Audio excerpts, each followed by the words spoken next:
Bonjour à tous, alors aujourd'hui on va faire le remplacement des clignotants de rétroviseur qui sont ceux-ci en transparent classique par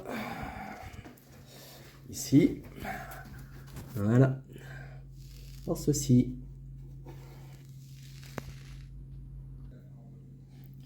Voilà. Alors là on voit clignoter normalement, ce qui est d'origine. Et maintenant, voilà.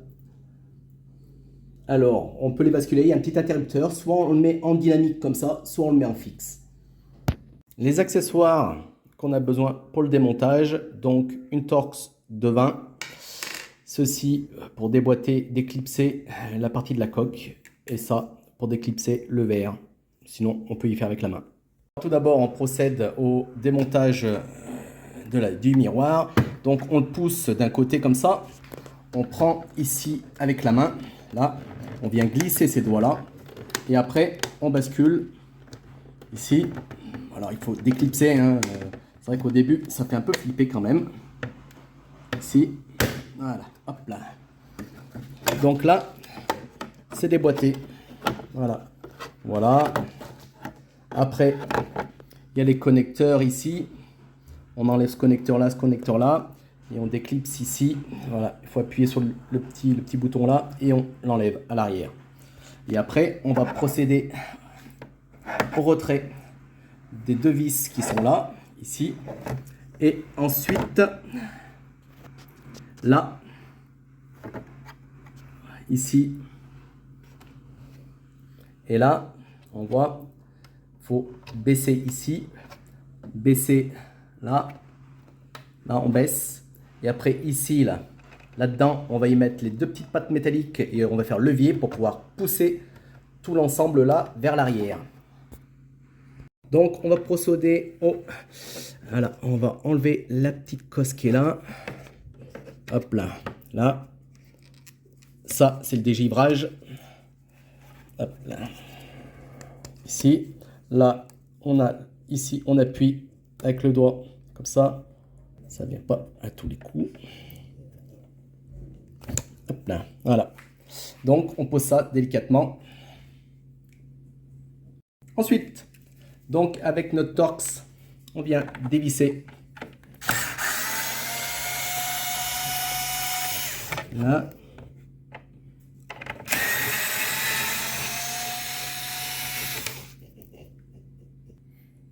Ensuite, donc, on va enlever là, ici, on prend, on pousse avec le doigt. Là, ici, pareil pour celui-là qui est là.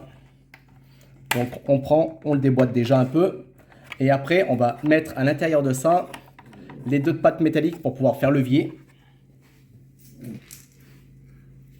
Alors, voilà, là, là.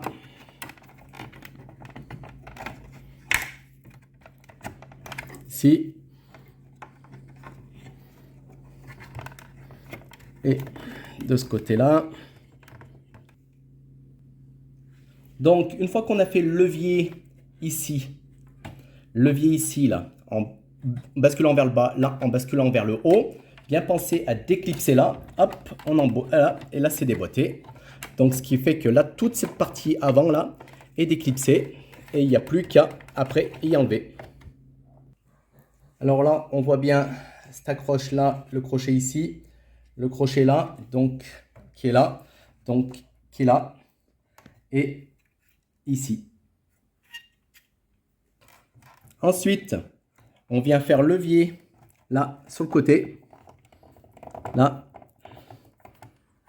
on fait levier. Il y a une petite clips là, hop là, et on pousse ça en arrière. Voilà. Ensuite, on enlève ce connecteur là. Il y a une petite languette là. On appuie avec le doigt et on pousse en arrière. Là, on n'a plus qu'à desserrer la vis Torx qui est là. Et après, on enlèvera la connectique là.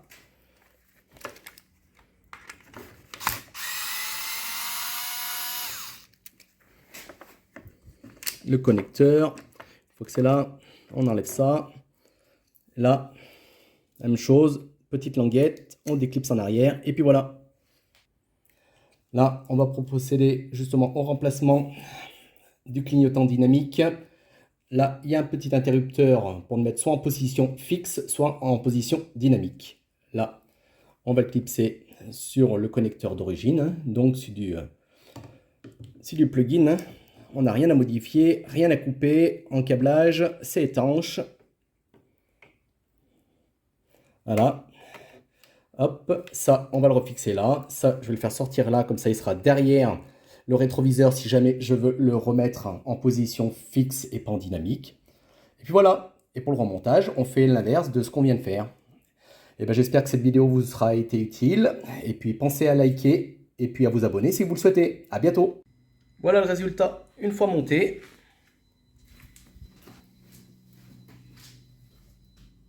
De chaque côté.